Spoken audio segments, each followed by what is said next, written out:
In your words, how would you describe trauma and why is it so misunderstood even though it's so widespread? It's a deep question because, on the one hand, trauma is sometimes used somewhat loosely and promiscuously to refer to things that are not traumatic. So people will have a difficult experience and say, I was traumatized. No, they weren't. They just had a difficult experience. And as one of my colleagues points out, all trauma is stressful, but not every stress is traumatic.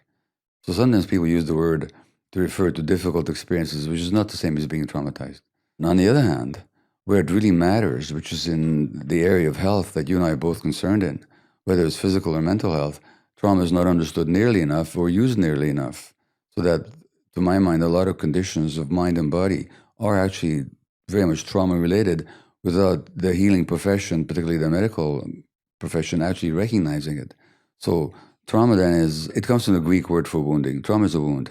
It's a psychic wound that leaves a scar, it leaves an imprint in your nervous system, in your body, in your psyche, and then shows up in multiple ways that are not helpful to you later on. So in its basic sense, trauma is a psychic wound. So trauma then, just to finish, is not what happened to you. So trauma is not the difficult incidents, like trauma is not the war. It's not in my case, the Second World War when I was born or what happened to me. Trauma is not the abuse that people experience. Trauma is not the pain that they felt. Trauma is the wound that they sustained as a result. So the trauma wasn't, for example, the sexual abuse. Trauma was the wound that the person sustained as a result of having been abused.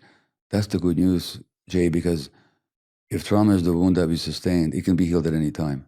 If trauma is what happened to me 75 years ago or 78 years ago, it happened. It never not will have happened. You know, the partition of India wounded a lot of people, but it'll never not have happened. But if the wound is what happened to people inside as a result, that can be healed.